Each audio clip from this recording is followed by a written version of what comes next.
Hello everyone, very good morning. निश्चित ही आप सब स्वस्थ होंगे, यही हमारी मनोकामना है। इस कोरोना काल में आप सभी को अपना पूरा ध्यान रखना है, सोशल डिस्टेंसिंग का पालन करना है और हमारे आयुक्तालय के माध्यम से ये जो ज्ञान दूत कार्यक्रम 2 चलाया जा रहा है वो इसी पर्पज से चलाया जा रहा है कि बच्चे अपने घरों से बाहर न निकलकर अपने घर पे ही बैठकर अपने पाठ्यक्रम की तैयारी करें।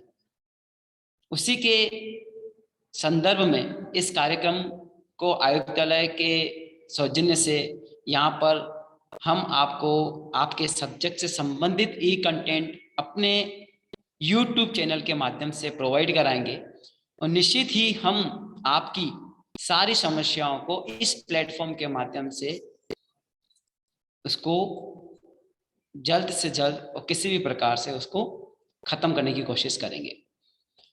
जैसा कि मैं विषय समन्वयक EAFM, कॉमर्स में एक सब्जेक्ट है EAFM, उसके सारे कंटेंट आपको इस YouTube चैनल के माध्यम से प्रोवाइड किए जाएंगे, जिसमें मैं वित्तीय प्रबंध सब्जेक्ट के ई कंटेंट आपके साथ शेयर करूंगा।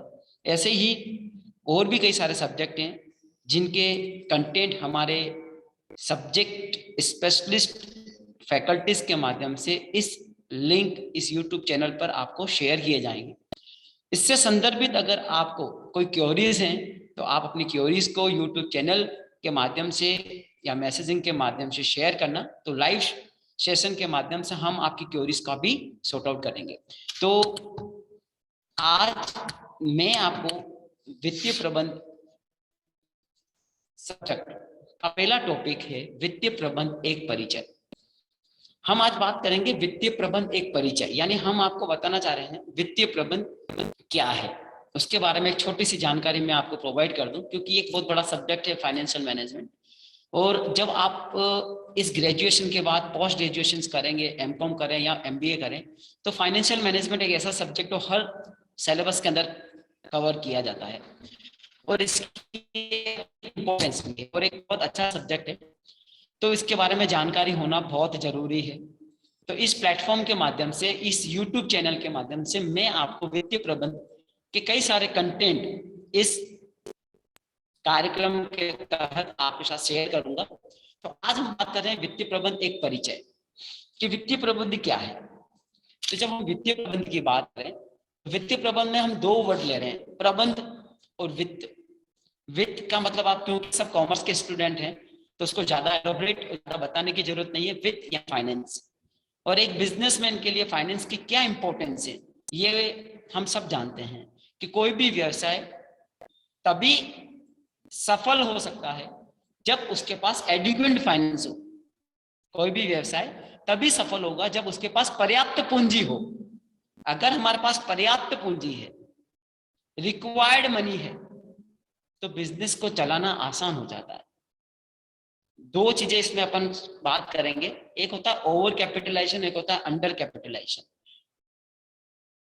और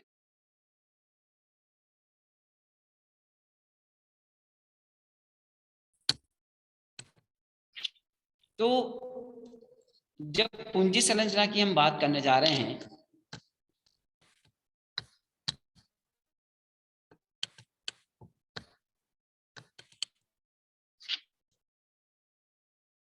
तो उस स्थिति में एक व्यवसाय के लिए अपर्याप्त पूंजी या अधि पूंजी दोनों ही हानिकारक है। यानी जितनी व्यवसाय को पूंजी की जरूरत है, अगर हमारे पास उतनी पूंजी नहीं है तो भी व्यवसाय सर्वाइव नहीं कर पाएगा। और जितनी व्यवसाय को आवश्यक पूंजी की जितनी आवश्यकता है पूंजी की और उससे ज्यादा पूंजी का अरेंजमेंट हमने कर लिया तो वो भी व्यवसाय के लिए हानिकारक है। इस बिंदु पे अपन आगे आएंगे, आगे के टॉपिक्स पर अपन इस पर चर्चा करेंगे वन बाय वन।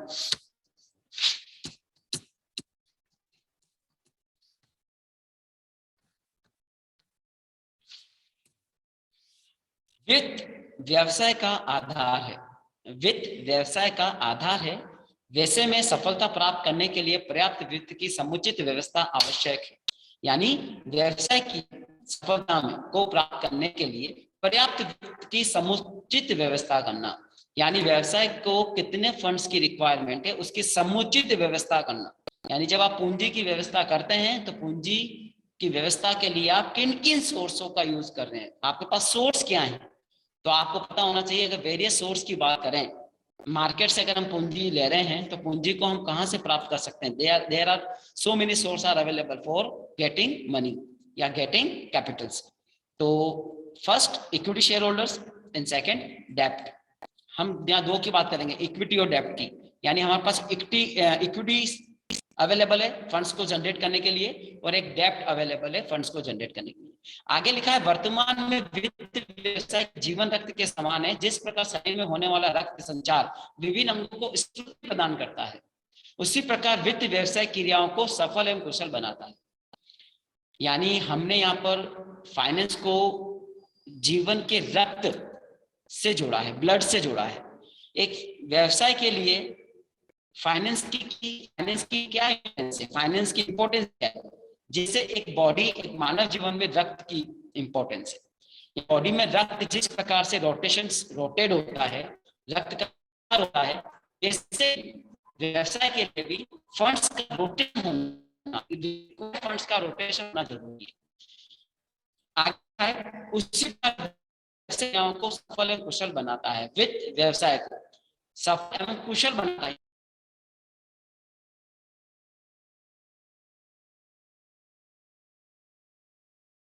अरे अपर्याप्त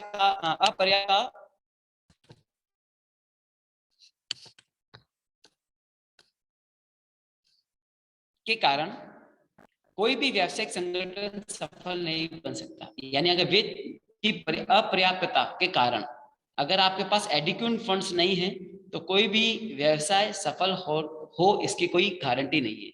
इन्हीं संदर्भ में वित्तीय प्रबंध को नया आयाम मिला है। इन्हीं संदर्भों में वित्तीय प्रबंध को यानी वित्त का प्रॉपर मैनेजमेंट करना। इसी प्रकार जैसे कि हमारे बॉडी में कितनी जो हमारा ब्लड है उसका रोटेशंस कैसा है, उसका वो किस प्रकार हमारी बॉडी में रोटेट कर रहा है, एक प्रॉपर रोटेशन होना चाहिए। वैसे ही वित्त का भी व्यवसाय के अंदर प्रॉपर रोटेशन होना जरूरी है। इसी संदर्भ को देखते हुए, इन्हीं आवश्यकताओं को देखते हुए वित्तीय प्रबंध यानी एक नया सब्जेक्ट उभर के आया है, एक फाइनेंशियल मैनेजमेंट, जो कि व्यवसाय में या हमारे इस कॉमर्शियल इंडस्ट्रीज में अपना एक नया आयाम लेके आया है। फलस्वरूप वित्तीय प्रबंध व्यावसायिक प्रबंध का एक अभिन्न अंग बनता जा रहा है। यानी व्यवसाय का अगर प्रॉपर मैनेजमेंट करना है तो वित्तीय प्रबंध का एक अपना एक इंपॉर्टेंट रोल होगा।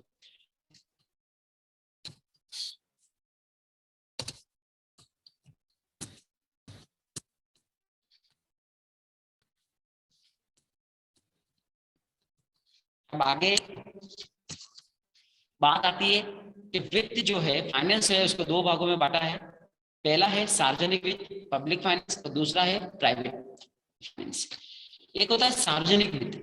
सार्वजनिक से हम सबको पता है, सार्वजनिक से मतलब है पब्लिक, और पब्लिक से मतलब है सरकार यानी सरकारी। यानी गवर्नमेंट का जो फाइनेंस है, गवर्नमेंट के लिए जो वित्त की आवश्यकता है उसको हम सार्वजनिक वित्त में शामिल करते हैं। और निजी वित्त की जब हम बात करते हैं वहां पे हम निजी यानी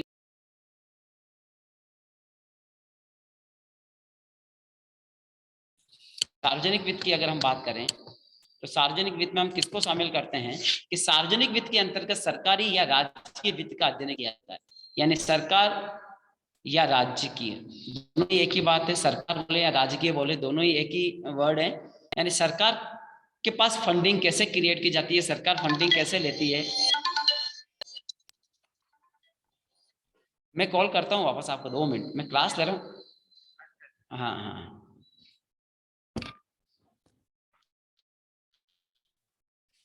तो सरकारी वित्त के अंतर्गत सरकारी या राजकीय वित्त का अध्ययन किया जाता है। विभिन्न प्रकार की केंद्रीय, राज्य सरकार तथा स्थानीय सत्ताएं किस प्रकार वित्त का प्रबंध करती है तथा ये सरकारी सत्ताएं किस प्रकार अपने सृजन करती है। यानी एक सरकारी पीएसयू जिसे हम यहाँ पे बात करते हैं, जो हमारी प्राइवेट सेक्टर यूनिट्स हैं या पब्लिक सेक्टर यूनिट्स की बात करते हैं, जिसमें हम हमारी जो भी नवरत्न कंपनीज की बात करें, तो वो जो कंपनी है जिसमें सरकार का कंट्रीब्यूशन लेता है, तो वो हम अपने फंडिंग कहाँ से जनरेट करती है, अपने फंडिंग और इनकम एंड एक्सपेंडिचर का कैसे मैनेजमेंट करती है, उसमें हम उसके अंदर हम इसको हम सरकारी या सार्वजनिक वित्त के अंदर शेयर करते हैं।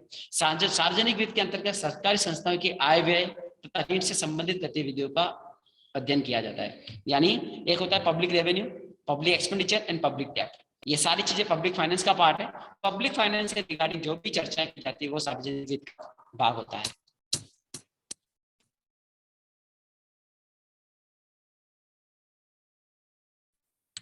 इसी में हम आगे चर्चा करेंगे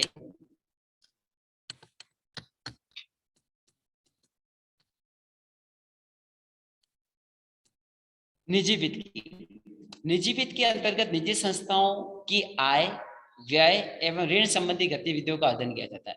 यानी वही यहाँ पर हम निजी वित्त की जब बात करते हैं, पर्सनल फाइनेंस की बात करते हैं, प्राइवेट फाइनेंस की बात करते हैं, तो वहाँ पर्सनल आय व्यय और ऋण संबंधी गतिविधियों का हम अध्ययन करते हैं। निजी वित्त के अंतर्गत आने वाली संस्थाएं कौन सी हो गई? व्यक्तिगत वित्त, यानी जो सोल प्रोप्राइटर्स हैं वो अपने व्यवसाय कैसे करते हैं, वो अपने फंड्स का जनरेट कहाँ से लेते हैं, वो अपना फंड्स कहाँ से जनरेट करते हैं। व्यावसायिक वित्त, जहाँ पर एक या दो या तीन पार्टनर्स मिलकर अपना व्यवसाय करते हैं, वो अपनी फंडिंग कहाँ से जनरेट करते हैं। और एक होता है गैर लाभ कमाने वाली संस्थाओं का वित्त, यानी जो एनजीओ हैं जिनका मेन मोटो लाभ कमाना नहीं होता है, वो अपने फंड्स को कहाँ से जनरेट करते हैं। तो ये मोटी मोटी बात हमने पहले फाइनेंस के बारे में की कि व्हाट इज अ फाइनेंस।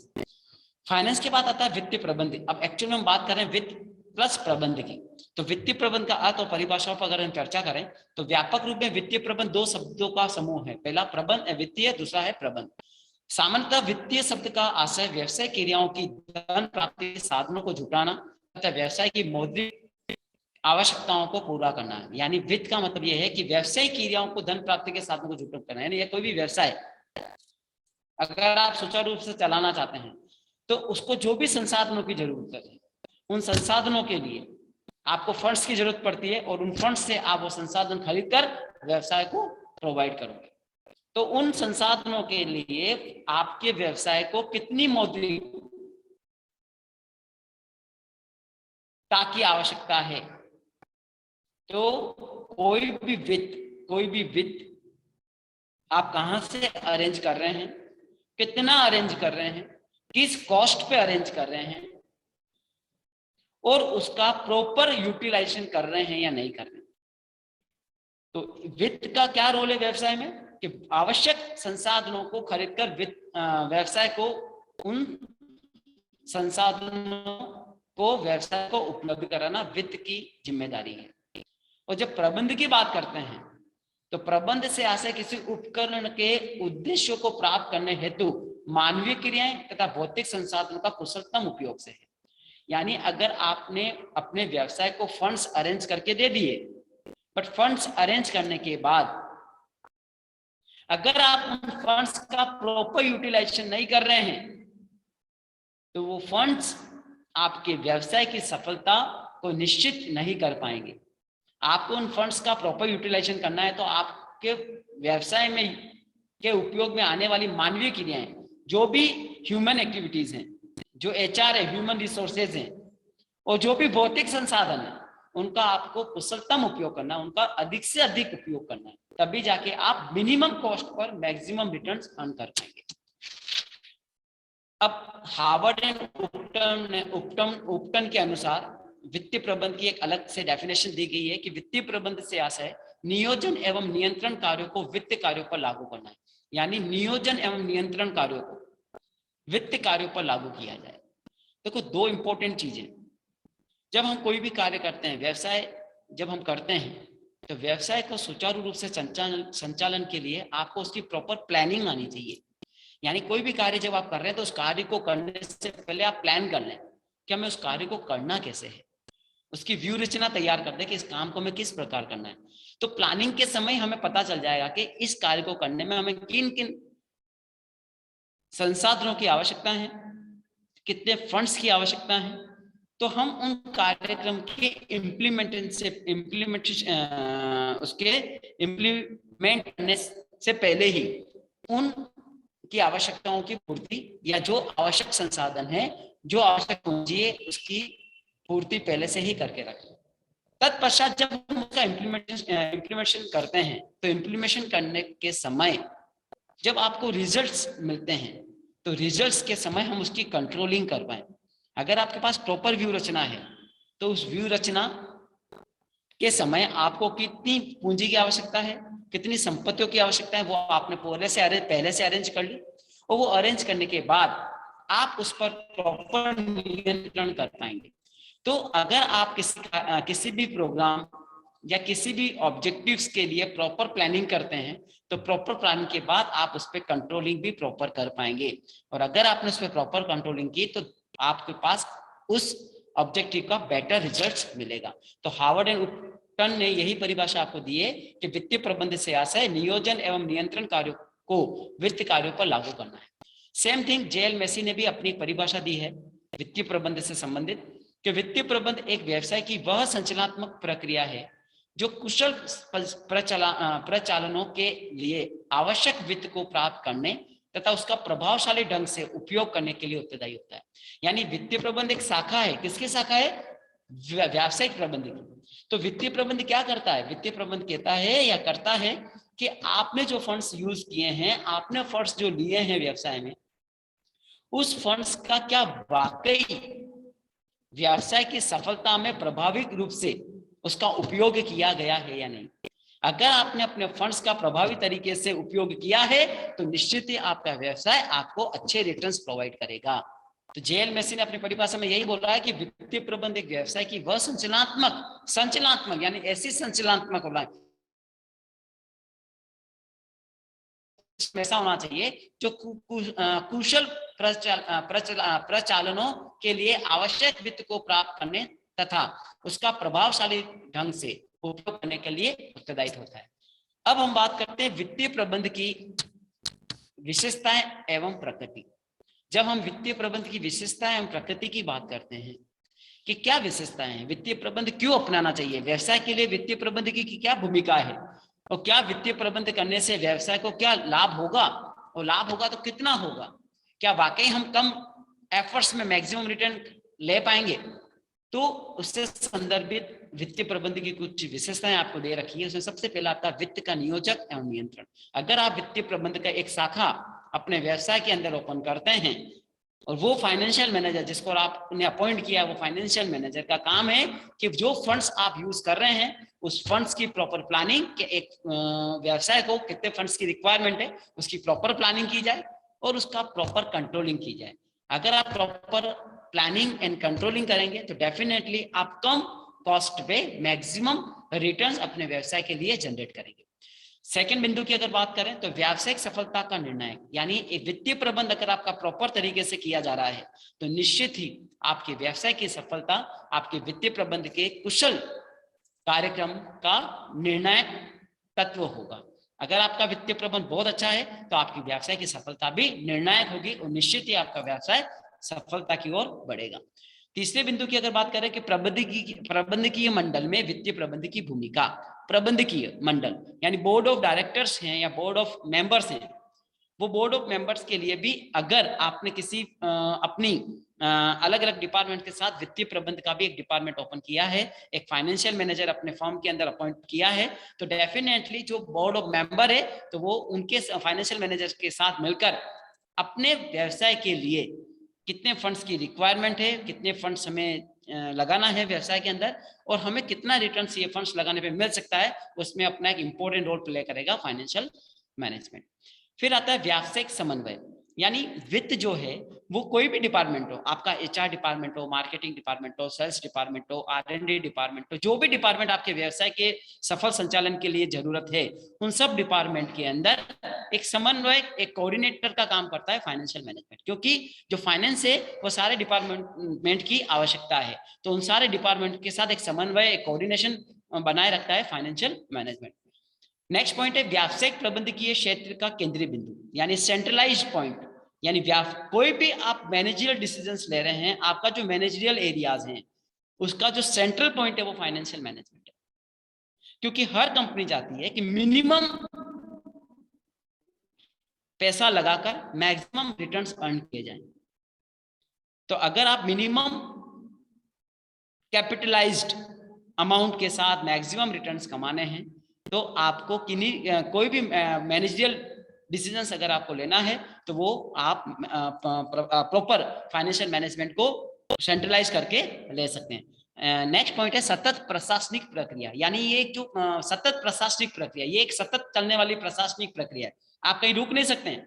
अगर हम कैश की बात करें तो कैश क्या है, आपने बिजनेस, आपने एक फंड क्रिएट किया, मार्केट से फंड लिया बिजनेस के लिए, वो फंड्स आपने जनरेट कर लिया, बिजनेस के बाद पैसा आ गया, अब वो पैसा आपको रोकना नहीं है, आपको उसको कंटिन्यू क्या करना है, रोटेट करना है। जैसा कि आपने वेरी फर्स्ट बताया था कि ब्लड क्या है, ब्लड प्रॉपर रोटेट होता है आपकी बॉडी में।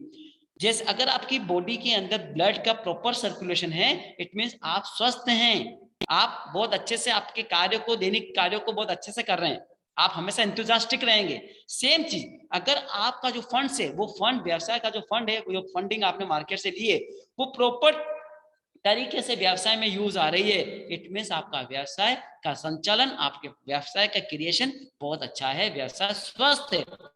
आप अपने फंड का प्रॉपर यूटिलाइजेशन बताया कैसे, जैसे आपने मार्केट से फंड्स अरेंज किए, वो फंड्स आपने बिजनेस में लेके आए, आपने उससे रॉ मटेरियल परचेज किया, रॉ मटेरियल परचेज करने के बाद आप उसको वर्किंग प्रोग्रेस में लेके गए, वर्किंग प्रोग्रेस से फिनिश गुड तैयार हुआ, फिनिश गुड मार्केट में आपने सेल किया, जिसको सेल किया वो हो सकता है डेटर्स हो, डेटर्स ने कुछ समय बाद वापस पैसा दिया, वापस वो पैसा बिजनेस में आया, बिजनेस से वापस रॉ मटेरियल परचेज किया। ये जो प्रोसेस है अगर ये निरंतर चलता है तो इट मीन्स बिजनेस में आपका पैसा कहीं रुक नहीं रहा है, प्रॉपर तरीके से उसका अरेंजमेंट या प्रॉपर तरीके से आप उसका यूज कर रहे हैं।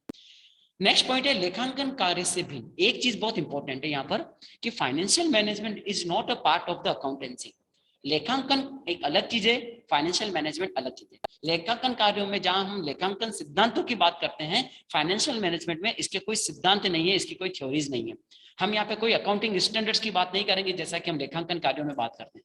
There is so accounting standards, हम गैप थ्योरी फॉलो करते हैं अकाउंट्स के अंदर, लेखांकन कार्यों में हम गैप थ्योरी है या जो भी हमारा अकाउंटिंग स्टैंडर्ड्स हैं हम उनको फॉलो करते हैं समरूपता लाने के लिए। बट फाइनेंशियल मैनेजमेंट में ऐसे कोई थ्योरी या अकाउंटिंग स्टैंडर्ड्स नहीं है, that is a different from accounting systems. आप फाइनेंशियल मैनेजमेंट डिपेंड करता है कि आपके पास किस प्रकार का फाइनेंशियल मैनेजर है, वो आपकी व्यवसाय की आवश्यकताओं या व्यवसाय की जो व्यवसाय का क्षेत्र है या व्यवसाय का जो एरिया है उसको देख के आपके फंड्स को प्रॉपर तरीके से ऑर्गेनाइज करता है। नेक्स्ट है कार्य निष्पत्ति का मापक। कार्य निष्पत्ति, यहाँ पे कार्य निष्पत्ति का मतलब है वर्क परफॉर्मेंस। अगर आपकी बिजनेस की वर्क परफॉर्मेंस कैसी है उसका जो मेजरमेंट करना है वो मेजरमेंट फाइनेंशियल मैनेजमेंट के माध्यम से किया जा सकता है। अगर आपने प्रॉपर तरीके से फाइनेंशियल मैनेजमेंट कर रहे हैं, आपने अपने बिजनेस का जो फाइनेंस है उसका मैनेजमेंट प्रॉपर है, आप अपनी कम फंडिंग से भी अच्छा रिटर्न अर्न कर रहे हैं, दैट मीन्स आपकी वर्क परफॉर्मेंस बहुत अच्छी आ रही है। आपका कोई भी डिपार्टमेंट हो, एचआर डिपार्टमेंट हो, मार्केटिंग डिपार्टमेंट हो या XYZ R&D डिपार्टमेंट हो, XYZ कोई भी डिपार्टमेंट है, वो डिपार्टमेंट जब अपना काम कर रहा है तो वो मिनिमम कॉस्ट में मैक्सिमम रिटर्न दे रहा है, इट मींस फाइनेंशियल मैनेजमेंट आपके बिजनेस के अंदर एक अच्छा रोल प्ले कर रहा है, आपके बिजनेस के लिए अच्छे रिटर्न जनरेट कर रहा है। नेक्स्ट आता है वर्णनात्मक कम विश्लेषणात्मक अधिक। यानी हम फाइनेंशियल मैनेजमेंट का तो वो बहुत ज्यादा डिस्क्रिप्टिव नहीं है, बहुत ज्यादा वर्णनात्मक नहीं है, बट विश्लेषण वो एनालिसिस करता है। यानी फाइनेंशियल मैनेजमेंट आपके बिजनेस को एनालिसिस करेगा कि आपके बिजनेस ने एक साल में जो प्रतिक्रियाएं की है, जो क्रियाएं की है, जो एक्टिविटीज की हैं, उसका एक्चुअल में उसका निचोड़ क्या है, उस निचोड़ में अगर कोई कमी है, निचोड़ में अगर हम प्रॉपर रिटर्न नहीं दे रहे तो नेक्स्ट ईयर जब हम इंप्लीमेंटेशन करेंगे तो हम प्रॉपर तरीके से उसमें क्या सुधार कर सकते हैं, कैसे उसको और अच्छा बनाया जा सकता है। एंड लास्ट पॉइंट जो आता है, लास्ट पॉइंट जो हमारा है व्यापक क्षेत्र, wide area.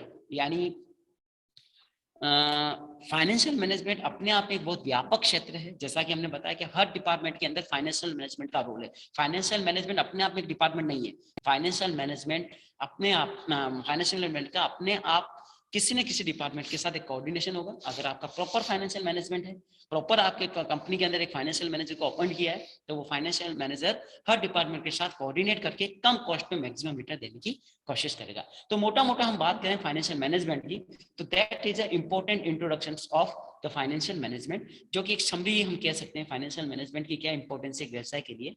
That is a topic of financial management as an introduction. कल नेक्स्ट टॉपिक जो हमारा होगा कि फाइनेंशियल मैनेजमेंट के ऑब्जेक्टिव्स क्या हैं, यानी हमारा नेक्स्ट टॉपिक है कि why we need financial management, और फाइनेंशियल मैनेजमेंट को अगर हम फॉलो करते हैं हमारे व्यवसाय में तो उसका ऑब्जेक्टिव क्या आता है, वो क्यों हम फॉलो करते हैं, उसके हमें क्या रिटर्न्स मिलने वाले हैं, उस पर हम आगे चर्चा करेंगे। Thank you so much and all the best, be careful in this pandemic period. Thank you so much.